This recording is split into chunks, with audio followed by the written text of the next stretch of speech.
Atin po mga kapatid na pag-uusapan na ngayon ang Acts chapter 21. Napakahalaga po nito sa atin pong paglilingkod sa Panginoon sapagkat dito po mga kapatid, ang isang lingkod ng Panginoon na siyang ginamit upang ang mga Gentiles ay magkaroon ng pananampalataya sa Panginoong Kristo ay huhulihin, aarestuhin. So for tonight's Bible study, gusto ko pong dalhin sa inyo ang topic about Apostle Paul's arrest in Jerusalem. Glory to the living God. If you have your Bible, please open with me in the book of Acts chapter 21, 10 to 14. Everybody, open your Bible, mga kapatid. Sabi po ng Bible, sa wikang English, in verse 10, while we were staying for many days, a prophet named Agabus came down from Judea. Verse 11, and coming to us, he took Paul's belt and bound his own feet and hands and said, Hallelujah, thus says the Holy Spirit, this is how the Jews at Jerusalem will bind the man who owns this belt and deliver him into the hands of the Gentiles. Makalipas po ang ilang araw, dumating po ang isang propeta na ang pangalan ay Agabo. Hallelujah, isa po siyang propeta sa Bagong Tipan. At pinuntahan niya ang mga mananampalataya at nandoon po si Apostol Pablo. Kinuha ng propetang ito ang bigkis ni Pablo at ginapos niya po sa sariling paa at kamay po niya. Sabi niya, sabi ng Espiritu, ganito gagapusin ng mga Hudyo sa Jerusalem ang may-ari. Sino po yung may-ari na yon? Si Pablo. Ganito daw. So, kumbaga pre-prophesy na, hinulaan na yung mangyayari kay Apostol Pablo. At siya'y ibibigay sa kamay ng mga Gentil, ang sabi po. Diyan. Tuloy po tayo sa verse 12. When we heard this, ito po mga kapatid, yung we dito ay yung mga mananampalataya sa Jerusalem. We and the people there urged him not to go up to Jerusalem. Tingnan niyo po sana yung concern ng mga mananampalataya sa Jerusalem. Dahil ganun nga po ang mangyayari kay Paul, masama. Parang sinasabi ng mga mananampalataya, mga kapatiran, Paul, huwag ka nang tumuloy, huwag ka nang magpakita sa Jerusalem. But in verse 13, then Paul answered, what are you doing, weeping and breaking my heart? Sabi niya, for I am ready not only to be imprisoned, but even to die in Jerusalem for the name of the Lord Jesus. Grabe mga kapatid talaga ang courage, ang tapang ni Apostle Paul. Hindi po siya natatakot dahil alam niya na ang kanyang ginagawa ay kalooban ng Diyos at kung tao man, mga kapatid, ang gumawa ng masama sa kanya, ginawa na po yan ng mga tao kay Jesucristo. Hallelujah. Ang importante, alam ni Apostol Pablo na ang kanyang ginagawa ay para sa kaligtasan ng mga tao na hindi pa nakakamtan ang tunay na kapatawaran. Verse 14, and since he would not be persuaded, ibig sabihin, hindi na-convince ng kapatiran si Paul. We ceased and said, tumigil na po sila. This is the statement of the brethren. Let the will of the Lord be done. Hallelujah. Napakaganda po itong istorya po na ito, mga kapatid. Nung hindi po nila na-convince si Apostol Pablo na magtago na lamang, huwag nang magpakita, sabi po dyan, sinabi na lamang nila sa kanilang sarili, masunod ang kalooban ng Panginoon. Actually, ito talaga ang dapat. Yung mga salitang, thy will be done. Yan po naman talaga ang advice ng Bible, mga kapatid. Dahil, ang totoo niyan, tayo pong mga mananampalataya, lalo higit ang mga lingkod ng ating Panginoon, hindi na po tayo dapat natatakot sa anumang mga pagsubok na dumarating po sa ating mga buhay. Buhay man ang kapalit, sa ngalan po ng paglilingkod sa Panginoon. Hallelujah. Kaya napakahalaga po ang pag-aral natin ngayong gabi dahil ito po yung pagharap, di ba, sa katotohanan. Ito po yung pagharap kung sakali mang ikaw ay pinagbibintangan. Sakali mang ikaw ay mayroong kaso. Yamang ang ating pong pag-uusapan ngayon ay pag-aresto kay Apostle Pablo. Let's define first arrest. What is the meaning of arrest? Sa ating bansa po ngayon, kung nanonood po kayo ng mga balita, dapat lamang po, para hindi po kayo magkaroon lamang ng half interpretation. Di ba? Hindi solid minsan ang ating interpretation dahil minsan ang napipick up lang natin, hindi yung kabuuang istorya. Parang sa Bible po yan. Pag tayo nagbabasa lang lagi ng isang bersikulo at hindi natin tinitingnan ang buong tema ng buong chapter ng Bible, mga kapatid, ng book, ay minsan mamimislead po tayo. Ano? Ngayon, ang issue po talaga ay ang pag-aresto. Ano? Kaya sa ating bansa, may mga inaaresto ngayon. Ang mga tao po kasi na ito ay lumalabag o lumabag sa ating batas. Recently, nahuli na po ang dating Mayor Alice Guo sa Indonesia pa. Ano? Dahil nagtatago po siya sa batas. Bakit ko sinasabi ito? May kaugnayan po kasi ito sa ating pag-aaralan ngayon. Dahil involved po itong dating mayor na ito sa operation ng illegal na POGO o Philippine Offshore Gaming Operator, mga kapatid, POGO na tinatawag. At siguro kung nanonood po kayo, grabe ang nangyaring mga bagay na hindi maganda dahil po sa pag-usad ng POGO na ito. Naalala ninyo, yung maraming mga napatay na hindi alam kung saan, nasaan sila hanggang ngayon. Dahil po yun dito sa POGO po na ito. Hindi lamang yan, maging ang isang pastor, Apollo Kibuloy, na may kasong kinakaharap, human and labor trafficking, mga kapatid, sexual abuse, cash smuggling. Hindi lamang po dito sa Pilipinas ang kaso niya, maging sa Amerika. Hinahanap siya dahil dapat niyang panagutan, alam po ninyo, ang mga kaso sa kanya. Dahil may paglabag sa batas sa ating bansa. Inaaresto siya. Yan. Yan po yun. Dahil inaaresto siya dahil may paglabag. Ano po? Kaya hindi dapat po rason talaga. Ito po para lamang sa kaalaman ng mga mananampalataya. Kasi iba na po ang mindset po natin dito. Oo, kasi may nagsasabi po kasi talaga na napolitika si Kibuloy. Hindi po dapat ganun sana ang rason ng mananampalataya. Dahil kapag nahuhuli, napolitika. Dapat ang isipin natin, bakit hinuhuli? Di ba? Kapag natalo sa eleksyon, napolitika. Yun. Ano po? Iyan po ang bilang pastor, gusto kong ma-enlighten tayo. Parang masama kasi mga kapatid ang paggamit ng salitang politika. Ano? Pero kapag tiningnan ninyo ang kahulugan ng politika, ano po? Tingnan natin lahat. It means government. When we say politics, it means government. Ibig sabihin, kung walang gobyerno, walang pagpapatupad ng batas. Kung walang politics, mga kapatid, hindi mabubulgar ang mga masasamang ginagawa. Kaya nga pag nanalo sa election, di po ba ang isang tao, ang isang kumandidato, may politika doon. Ano? Marahil maganda ang strategy, plataforma ng isang kandidato na ikakapag-influence, di po ba? Oo. Sa sangkatauhan. That's politics. Ano? May political beliefs din kasi, tinatawag. So, nagiging masama ang politika dahil sa masamang politiko. So, siguro sa ating mga mananampalataya, hindi maganda na pag tayo po mga kapatid ay hindi nakakakuha ng pabor, sasabihin natin na politika tayo. Sapagkat tayo po ay umaasa sa kalooban ng Panginoon.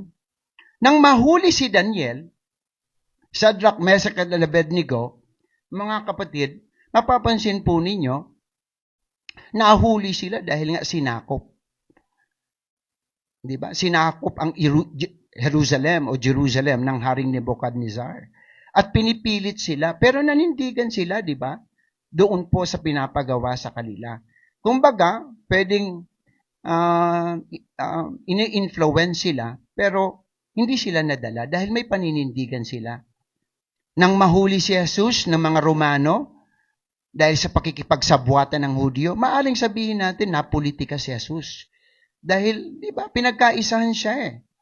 Nang hulihin si Apostol Pablo sa Jerusalem, hindi naman natin pwedeng sabihin na pinulitika o napolitika si Apostol Pablo. Dahil ang totoo niyan, isa po yun sa kalooban ng Panginoon para mahayag po, di ba, ang kapangyarihan ng Diyos. Ano ang sabi ng Acts 21:14 na binasa natin? Ang sabi ng mga kapatiran, let the will of the Lord be done. You see? Kaya sa atin mga kapatid, siguro hindi na tama pa na kung sakali man hindi pumunta sa atin ang pabor, sabihin natin, hindi na siguro kalooban ng Diyos. Yan po ay bilang mananampalataya. So, wag na po tayo doon sa labas.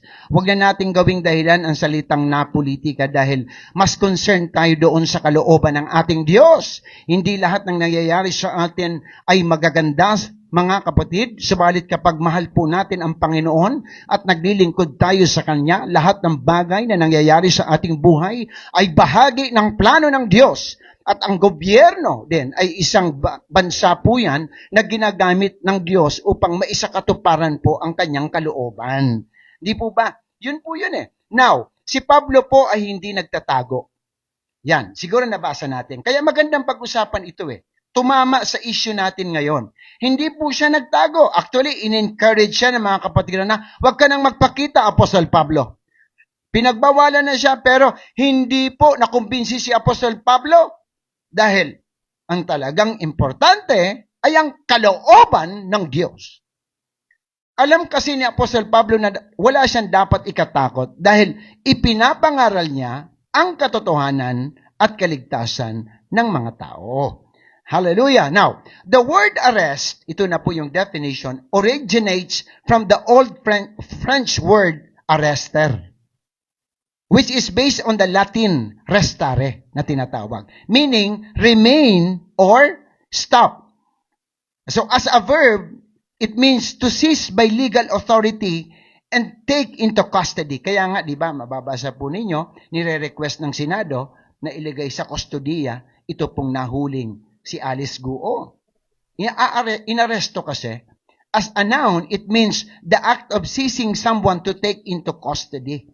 Kaya ibig sabihin, pag sinabing the suspect was placed under arrest, ibig sabihin mga kapatid, dadalhin siya sa isang kustodiya. Kapag inaaresto po ang isang tao, hinuhuli po siya para tumigil o patigilin ang anuman na ginagawa niyang hindi tama. Kaya si Apostol Pablo, inaaresto dahil sa sala po ng pangangaral ng salita ng Diyos na ayon sa mga tao against sa kanilang pananampalataya. Sabi ng iba, nanggugulo dahil ang pinapangaral ni Apostol Pablo ay ang pagtalikod sa mga batas ni Moises. Mamaya, dadaanan po natin yan mga kapatid. Now, arresting a person involves several key steps to ensure the process is legal, safe, and respectful. May mga general procedures, padaanan ko na lang, mayroon tinatawag na confirm legal grounds, kaya may arrest warrant. Para ma-ensure lang na mayroon talagang pinirmahan ang mga judge, mga kapatid, ang judge, na dapat siyang hulihin, may probable cause, may ginawa talaga yan na hindi maganda, na dapat niyang sagutin. Kaya nga, tinatawag po siya para magpaliwanag. So, mayroon tinatawag na immobilize the suspect. Ibig sabihin, dapat po talaga na mahuli siya, at kumbaga, kahit physically mga kapatid, medyo gagamitan ng tinatawag na force, kung kailangan, gagawin po yan. Dahil threat siya eh. Threat siya. Kasi Apostol Pablo, makikita niyo po mamaya kung ano ang ginawa sa kanya ng mga tao. Pangatlo, gain control. Ensure the suspect is under control to prevent any attempts to escape or resist. Ilang araw na mga kapatid, nakakalungkot ng isang lingkod ng Diyos Sasabihin ko na po ito, total, napaka ano naman, public na po, di po ba? Halos pinapasok na ang kingdom ni Pastor Apollo Kibuloy. Papansinin po ninyo, hindi pa rin po lumalabas dahil daw may threat ang buhay. Pero kung titingnan po natin, lingkod siya ng Diyos. Kung yun ang katapusan niya, bakit hindi? Di ba? Kung sakali mang nagkamali, di humingi ng tawad. Hindi ibig sabihin na porke pala ikaw ay leader, hindi ka na magkakamali. Si David nga, nagkamali. Pero humingi siya ng tawad. Di po ba? Another, handcuff the suspect. Yung talagang pupusasan talaga siya para hindi makatakbo, makaalis. At mamaya si Apostol Pablo po, talagang nilagyan po siya ng ng tinatawag na parang posas na rin na maituturing yung kamay niya sa kapaa. Then, search the suspect. Mayroon pong paghahanap kung sakali malay mo may weapons o anumang mga bagay na hindi maganda. Then, transport the suspect. Dapat po safely transport the suspect sa kung saan siya dapat dalhin sa isang parang police station, kung iyan ang kailangan, mga kapatid. Then, meron pong tinatawag na Miranda warnings. The arresting officer must inform the suspect of their rights, sa pagkahuli po sa kanya. So, binabanggit ko po ito, mga kapatid, sapagkat sa ating bansa, kahit na alam na siyang nagkasala, ginagamit po ang steps na ito para ma-question ang implementation ng paghuli. Yan po. Hindi tama. Against the human rights. Pero iba po si Apostol Pablo. Dahil si Apostol Pablo hindi takot. Ito sana ang ginagawa ng mga taong lingkod ng Diyos na alam nila na may paglabag sa batas upang harapin at ipaliwanag. Dahil si Apostol Pablo, yun ang gusto ni Pablo. Mahuli siya upang maipaliwanag niya ang kanyang saloobin. Ang reason kung bakit ginawa niya yun. Noong sa panahon naman kasi ni Apostol Pablo, hindi na ganyang karami ang requirements. Pero kay Pablo, hindi na kailangan pang gawin ang lahat ng ito sa kanya.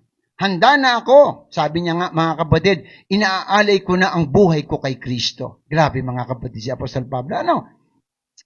Because Paul knew that change and tribulation awaited him. Naalala po ninyo yung sinabi niya sa Acts chapter 20 to 24? Yung sinabi niya, bilang pagsunod sa Espiritu Santo, ako'y pupunta. Tingnan po ninyo, mga kapatid, sabi niya, ako'y pupunta sa Jerusalem at hindi ko alam kung ano ang mangyayari sa akin doon. Kasi yun hindi dapat siya natatakot Sa kanyang puso, mayroon siyang courage para ipaliwanag ang kanyang sarili.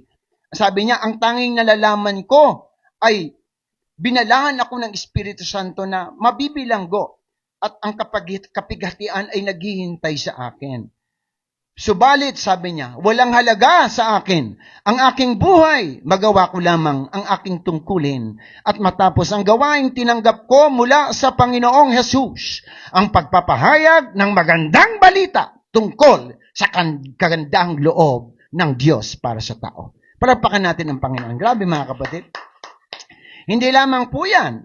Meron din isang propeta na nabasa na natin, nagbigay na sa kanya ng propesiya. Si Prophet Agabus prophesied that the Jews could deliver him to the Gentiles. Diba? Sabi niya, makalipas ang ilang araw, dumating mula sa Judea ang isang propetang ang pangalay Agabo. Pinantahan niya kami at kinuha ang pamigkas ni Pablo at ginapos ang sariling paa at kamay. Sabi niya, ito ang sabi ng Espiritu, ganito gagapusin ng mga Hudyo sa Jerusalem. Si Apostol Pablo, siya kasi yung may-ari ng pamigkis at siya'y ibibigay sa kamay ng mga Hintil. So may alam na si Apostol Pablo. Hallelujah. Pero mga kapatid, may mga tao, hallelujah, na takot pa rin na sumunod sa kalooban ng Diyos. Kaya tingnan po ninyo ang mga taong pinagpala noon ng Panginoon. Hallelujah, kahit minsan alam nila na parang hindi ito maganda sa aking sarili. Pero kung ito ang kalooban ng Diyos, gagawin po nila. Di po ba hindi madali na ialay ni Abraham si Isaac? Pero ang gusto ng Diyos, ialay si Isaac. Kaya ginawa yan ni Abraham. Ganun po dapat talaga tayong mga mananampalataya. Dapat po laging mauna ang kalooban ng ating Panginoon. Dapat handa tayo na humarap sa anumang mga bagay na problema sa buhay dahil alam natin na tayo po ay mga lingkod na ng Diyos. Now, tignan po natin ang buong nangyari pagdating ni Apostol Pablo sa Jerusalem para maging maliwanag lang. Ito, sinamarize ko na lamang. Number 1, the warm welcome to Apostle Paul. Alam po ninyo, pagdating niya sa Jerusalem, malugod na tinanggap si Apostol Pablo ng mga kapatiran at sabi ng Bible, kinabukasan, nakipagkita pa siya kay Santiago, naroon din ang mga iba pang mga elders ng iglesia. Yun po, talagang winelcome si Apostol Pablo. At hindi lamang yan, ang kagandahan pa, ibinalita ni Apostol Pablo ang nangyari po sa mga believers nung siya po, mga kapatid, ay matapos po ang second missionary journey. Kasi ito po, patapos na ito, mga minamahal, hallelujah, ng kanyang second missionary journey. Isa-isang isinalaysay ni Pablo ang mga bagay na ginawa ng Diyos sa mga hintil sa pamagitan ng kanyang paglilingkod. Hallelujah. Kaya nang marinig ito ng mga kapatiran, parang sinasabi ng Apostol Pablo, grabe ang pagpapala ng Diyos. Maraming naligtas na mga hintil sa Asia, sa Macedonia, hallelujah, sa Greece, mga kapatid. Yun ang binalita ni Apostol Pablo. At nagpuri sa Diyos, ang sabi ng Bible in verse 20, nagpuri sa Diyos ang mga kapatiran. Pero ang kagandahan naman nito, yung mga kapatiran naman, nagsabi naman kay Apostol Pablo, alam mo kapatid na Apostol Pablo, may ilang libo na mga Hudyong nananalig dito kay Jesucristo. At silang lahat ay masigasig sa pagtupad ng kautusan. Grabe. Talagang magandang balita, mga kapatid. Pero, itong pangatlo, mga minamahal, medyo malungkot. The false accusation. Ito lang talaga ang masama. Sapagkat hindi lahat ng balita na napapakinggan natin talaga ay totoo o dapat agad na paniwalaan. Dapat talaga maging matalino po tayo sa mga kaso, mga kapatid, na kinakaharap at iniimbestigahan sa Kongreso. Pag hindi po tayo talagang naging masugid na manunood o binabantayan natin, marahil mga kapatid, sabi ko nga, baka ma-misinterpret po natin ang proceedings, ang nangyayari ng mga investigasyon. Kaya makakatulong po talaga na para sa ating right judgment kung atin po talagang kukunin ang buong istorya. Ang sabi po kasi, please listen, may nakapagbalita sa kanila na itinuturo mo raw, Apostol Pablo, sa mga Hudyong naninirahan sa mga bansang hintil na tumalikod na sa katuruan ni Moises. Number 1. Sabi nila, tinuturo mo kasi Moises ang balita namin na hindi na dapat silang sumunod o tumalikod na sa katuruan ni Moises. Galit sila doon. At sinasabi mo raw na huwag na nilang tuliin ang kanilang mga anak o sundin ang kaugalian ng mga Hudyo. Ito po ang dahilan kung bakit galit na galit ang mga tao. Ano po? Yung turo ni Apostol Pablo. Okay. Napag-aralan na po natin, mga kapatid, na ang sinabi naman talaga ni Apostol Pablo, naalala po ninyo yung lesson natin sa pagtutuli. Hindi sa pagtutuli naman talaga si Apostol Pablo nakafocus, kundi doon talaga sa kaligtasan ng mga hintil.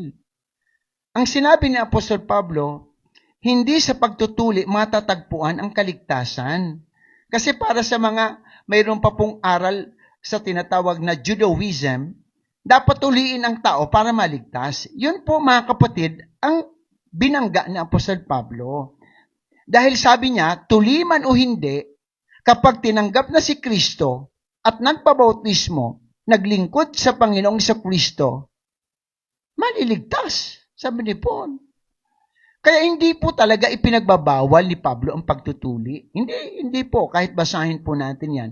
Even in chapter 15, doon po sa kanilang tinatawag na parang decision, doon po sa nangyaring parang issue, hindi pagkakaunawaan ng mga hintil at Hudyo, hindi po nabanggit na yung pagtutuli.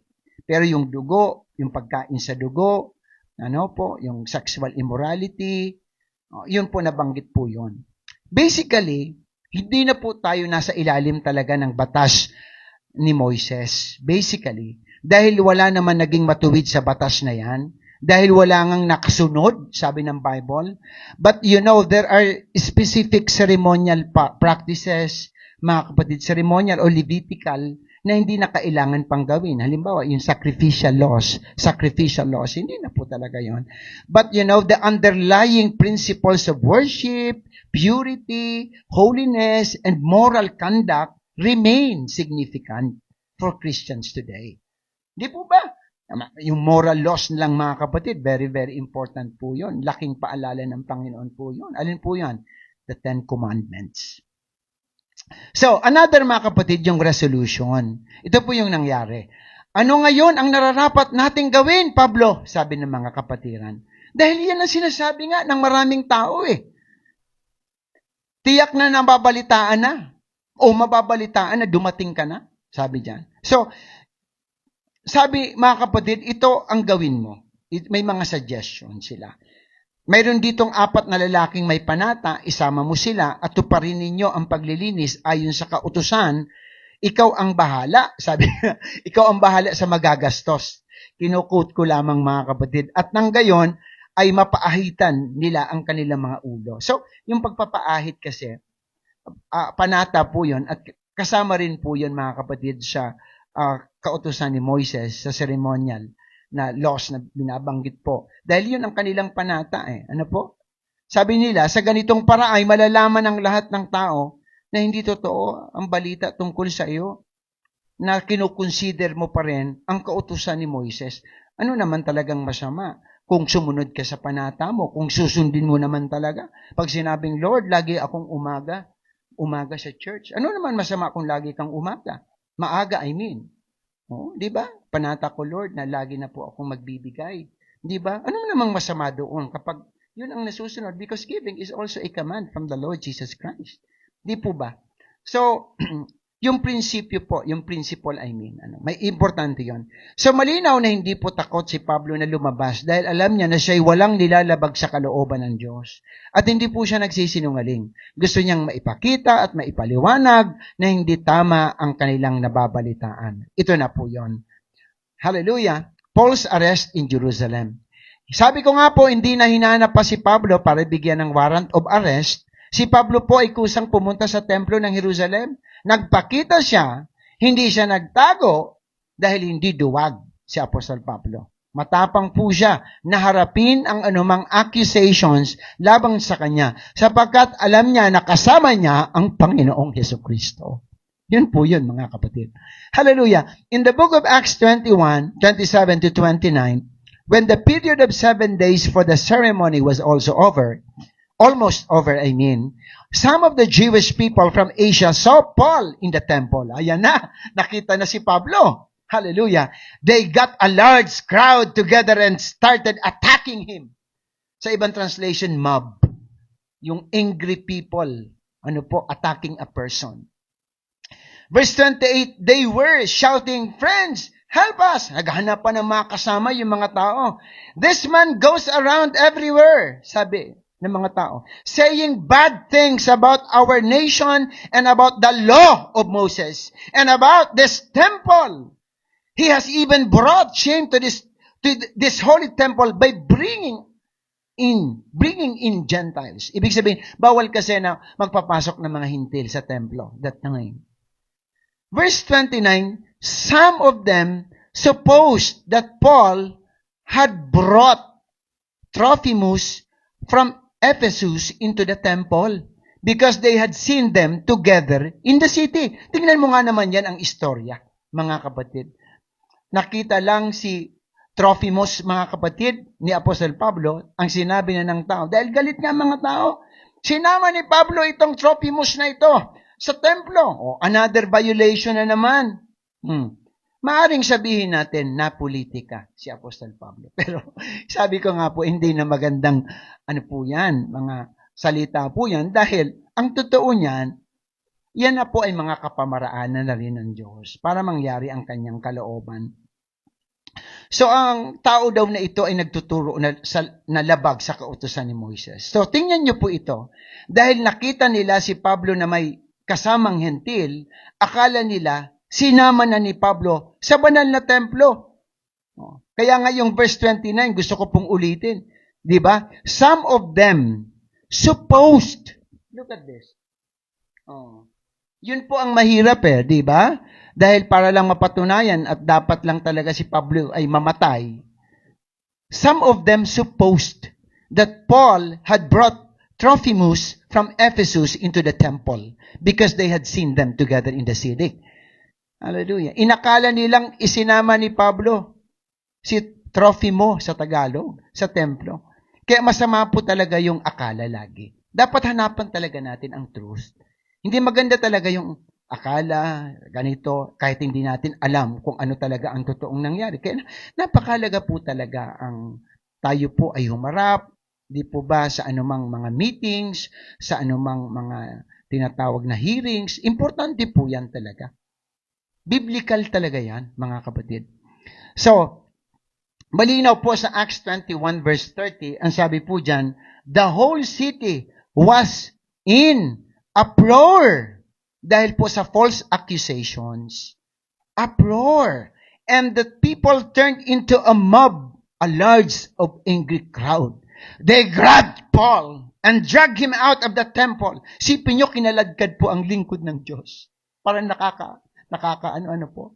Yung ginamit ng Diyos para sa kaligtasan ng maraming mga tao. Ito po, mga kapatid, ay talagang sinasaktan nila. Di po ba? Kaya, pag tinignan po ninyo, parang pinagkaisahan si Apostol Pablo. Then suddenly the doors were shut. Dahil ang totoo po niyan, please listen carefully, para kasi sa kanila, may paglabag si Apostol Pablo. Yun naman kasi di ba, hindi po pwedeng sabihin na walang dahilan. May dahilan po. May dahilan. Kaya ang mahalaga po, maipaliwanag ni Apostol Pablo kung ano ang kanyang side. Subalit kapag mayroon pang plano ang Diyos, mga kapatid, sa buhay natin, bugbugin ka man. Hallelujah. Ano man ang gawin sa iyong buhay, may gagamitin pa rin ang Diyos para sa iyong kaligtasan. At alam po ba ninyo, ang nag-rescue pa kay Apostol Pablo, Romans. Hallelujah. Official pa ng Roma ang nagligtas kay Apostol Pablo. Habang labis ang hangarin ng mga tao na patayin si Pablo, nalaman agad ng Roman commander, mga minamahal, in the book of Acts 21:31, na mayroong nangyayaring ganung kaguluhan, na balak ng patayin si Apostol Pablo. Dahil nga po dito, mga kapatid, ay nabalitaan kaagad ng Roman commander po na ito. Kaya nagsama agad ito ng mga opisyal at mga kawal at dali-dali po silang nagtungo sa kinaroroonan ng mga tao. At pagkakita nila sa kanila, pinatigil ang mga tao sa pagbugbog kay Pablo. Sipin nyo, binubugbog si Pablo. Grabe mga kapatid. Kaya nga, talagang noon mga kapatid, ang ebanghelyo po talaga napakahirap. Sabi ko nga sa Panginoon, mga kapatid, sa pag-ibanghelyo po namin minsan, sa pagpunta sa ibang lugar, sa ibang bahay, pag mayroon pong nakaka-attend na hindi pa mananampalataya, di po ba parang hindi ganun kahirap? Pero noon, mga kapatid, talagang halos patayin si Apostol Pablo para lamang sa ebanghelyo ng Panginoon. Pero lumapit po ang pinuno na ito. Dinakip nila si Pablo at ipinagapos ng dalawang tanikala, ang sabi po sa verse 33. So naganap po ang propesiya ni Agabus o ni Agabo sa Acts 21 verse 11. Gagapusin daw itong si Pablo at ibibigay sa mga hentil. Sabi mga kapatid ng Roman commander na ito, sino ba ang taong ito? Ano ba ang kanyang ginawa? Ito yung sabi nung, sumigaw yung Roman commander po na yun. O alam po niyo, ang sabi ng Bible, iba-iba ang sinisigaw ng mga tao. Dahil sa sobrang gulo ng mga tao, hindi po maunawaan ng pinuno po na ito kung ano talaga ang nangyari. Kaya ang ginawa nila, pinadala nila si Pablo sa himpilan, ang sabi ng Bible. Pagdating nila, doon mga kapatid sa hagdanan, sabi ng Bible, si Pablo binuhat na lamang ng mga kawal sapagkat naging marahas ang mga tao. Sipin nyo mga kapatid, hawak-hawak na ng mga Roman soldiers mga kapatid si Pablo. Kumbaga, sinasaktan pa rin si Apostol Pablo. Kaya kinarga na lang ang sabi ng Bible, ito po ang sinasabi ng Bible in verse 35, 21, 35, hanggang 36. Kumbaga, sinusuntok pa si Apostol Pablo, sinasaktan pa. Kaya binuhat na lamang si Apostol Pablo, mga kapatid. Hallelujah. At ang mga tao, ang sabi sa verse 36, sumisigaw, patayin! Patayin siya! Patayin siya! Patayin! Isipin nyo, mga kapatid. Dahil sa pananampalataya. But you know, Paul requested that he may be permitted to speak. Purihin ang Diyos. Ang mga may kaso ngayon, mga kapatid, ayaw magsalita dahil nga po, talaga daw mapapahiya sila sa Senado, sa Kongreso. Pero mga kapatid, ako po'y naniniwala. Pag talaga pong ikaw ay nasa katotohanan, hindi ka mapapahiya. Yan po ang akin po talagang. Mapahiya ka man dahil nga po sa ginagawa ng tao. Sa akin, mga kapatid, sa social media, iba't iba ang interpretation ng tao. But what is important? Ang sarili mo sa harapan ng Diyos. Yan talaga po, mga kapatid. In the book of Acts 21, 37 to 38, when Paul was about to be taken into the fortress, he asked the commander, "Can I say something to you?" Sabi ng commander, "How do you know Greek?" Nagtaka, mga kapatid. Sapagkat yung salita ni Pablo ay sa wikang Griego. The commander asked, "Aren't you that Egyptian who started a riot not long ago and led 4,000 terrorists in the desert?" Napagkamalan pa si Apostol Pablong leader na terorista sa Egypto. Paul asked to speak with the Roman commander. Ito po yun. Magalang yan sinabi, mga kapatid. Kung hindi siguro siya pagbigyan, okay lang. Bilang edukado at nakakaalam ng batas, Paul spoke in educated Greek according to the commentaries, which surprised the commander. Sabi nga po dyan, very polite daw yung pagkakabigkas ng Apostol Pablo. Pwede po ba akong magsalita para sa akin? Hallelujah.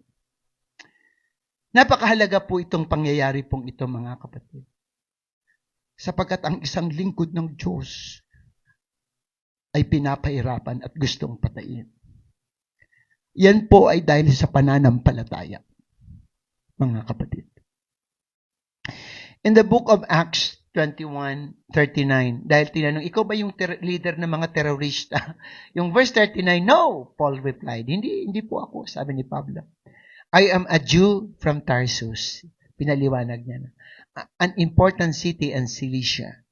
Please let me speak to the crowd, sabi ni Paul. Hayaan niyo naman akong magpakilala at magsalita sa maraming taong itong galit na galit sa akin. Verse 40, the commander told him he could speak. Palakpakan natin ang Lord. See this opportunity? The commander told him he could speak. So Paul stood on the steps and motioned to the people. When they were quiet, he spoke to them in Aramaic. Mga kapatid, dito ko ito tatapusin sapagkat sa susunod, sa pag-aaralan po natin ang laman ng pahayag ni Apostol Pablo. Napakahalaga po kasi, mga kapatid, na talagang harapin po natin talaga ang katotohanan. Because sabi nga po ng Bible, the truth will set us free. The truth will set us free.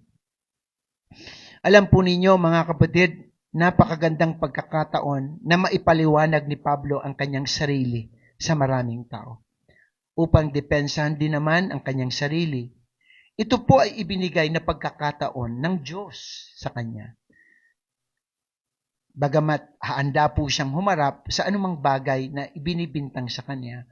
Pero his request was granted. At napakaganda, mga kapatid, na mga pahayag ni Apostol Pablo sa susunod po nating Bible study. Huwag po kayong mawawala, mga kapatid. Gusto ko lamang pong sabihin po ito, mga kapatid, sapagkat napakaganda rin ito, ano? Ang tunay na matapang, ang isang tao na nasa katotohanan. Yan talaga, pag nasa katotohanan ka,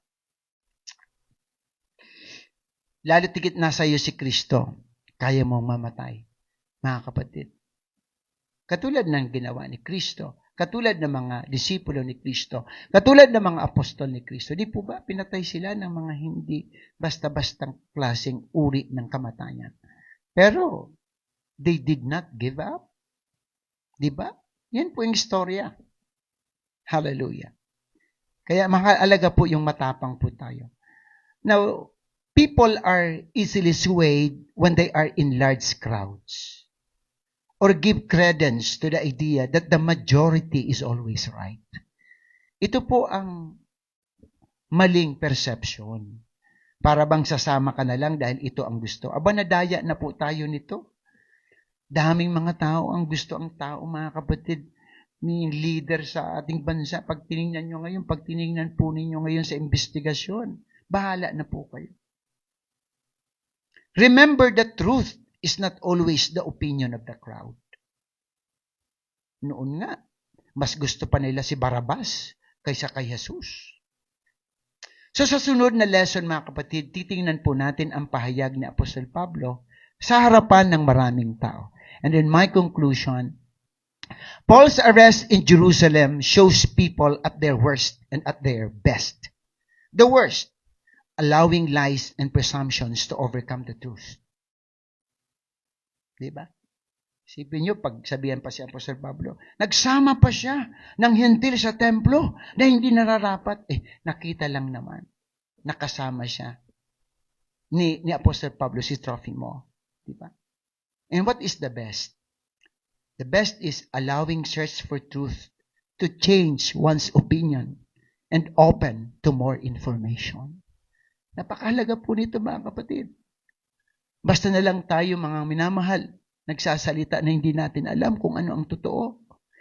Even sa atin pong lahat ng mga tagapagturo, dapat po, nag-aaral tayo palagi talaga ng salita ng Diyos. Para, mga kapatid, yung ating sinasabi talaga ay meron po talagang validation. Di po ba? Glory to God. So, how can we avoid mob mentality? Being misled and manipulated by those with partiality? Number 1, be more like the Jews of Berea than the Jews from Asia. Naalala po ninyo yung Bible study natin dito? Kinumpir ni Paul yung mga mananampalataya sa Berea. Ano sila? Open-minded, diligent, very eager to know the truth. Ang iba, makapaninig lang ng piece of information, gumagawa na rin ng sariling istorya, ang yabang pa. Hindi dapat ganun. Hallelujah. Hindi kaagad tayo naniniwala. Ang daming trolls ngayon. Mga kapatid, we are Christians, mga kapatid. Let us seek to understand what others believe or are saying. Don't just follow the crowds. Follow faithfully the words of God because the words of God are true. Hallelujah. And lastly, in the book of Matthew, tingnan po ninyo ito. 7:13 to 14. Mismo galing sa bibig ito ni Jesus Christ. Enter by the narrow gate. For wide is the gate and broad is the way that leads to destruction. And there are many who go in by it. Many. Marami. Hallelujah. Because narrow is the gate and difficult is the way which leads to life. And there are few who find it. Magandang gabi po. Pagpalain po tayo ng ating mahal na Panginoong Jesucristo. Tatayo po tayong lahat. O dakilang Diyos, Panginoong Jesus, maraming salamat po sa iyong mga salitang nahayag ngayon. Thank you, Lord, for your guidance, Panginoon, for the knowledge na binibigay mo para kami makaunawa ng iyong kalooban. Pagpalain mo, Diyos, ang lahat ng mga kapatiran, ang aming pamilya, mga workers ng church, maging ang mga leaders ng aming bansa. Lord, nakikita mo, alam namin, O Diyos, ang nangyayari sa aming bansa. Ikaw na po ang bahala, Panginoon. Nawa gamitin mo rin kami, Panginoon, sa anumang pamamaraan, especially sa pananalangin para sa kalagayan ng aming bansa, Panginoon. Lord, please guide our leaders, Panginoon. Ikaw naman ang may kapangyarihan na magbago, Panginoon, ng buhay naming lahat. Lord, dinadalangin rin namin, O Diyos, ang success ng anniversary ng Caloocan Church. Pagpalain mo ito, Panginoon, maging ang seminar na gagawin, Panginoon, before the anniversary. Lord, i-bless mo ang mga kapatiran, ang workers sa pangunguna ni Brother Ruel and Brother Jess. Ganon din, O Diyos, dinadalangin namin ang kaarawan ng aming manggagawa, Pastora Beth and Pastor Ricky. Salamat, O Diyos po, sa buhay nila. Pagpalaan mo, O Diyos, hallelujah, ang kanilang ministry at ang kanilang pamilya, O God. Salamat po, Diyos, sa buhay po nila, sa patuloy nilang paglilingkod. Dinadalangin rin namin, Panginoon, ang kagalingan ng mga tao, ng mga kapatiran, ng aming mga mahal sa buhay na mayroong sakit at karamdaman. Ikaw na po ang bahala, Panginoon, na magpahayag, magpakita ng iyong kapangyarihan. Dinadalangin rin namin ang mga negosyo, mga trabaho ng kapatiran. Pagpalain mo po, O Diyos, hallelujah, nawa, Panginoon, ikaw ang patuloy na gumabay. Especially, O God, ang nangyayari, Panginoon, na trabaho ng JRES sa Bicol, Panginoon. Pagpalain mo, Diyos, gabayan mo, O God, ang lahat ng nangunguna dito, Lord, sa panguna ni Brother Ruel. Ikaw na ang bahala, Panginoon. Maging ang JREX Place, Panginoon, sa Bicol, bless mo rin po. Patuloy na gabayan rin sila, Sister Rose, O God. At sa lahat pa, Panginoon, ng mga negosyo. Lord, bless us, O God, tonight. At maraming salamat sa lahat po ng nanood.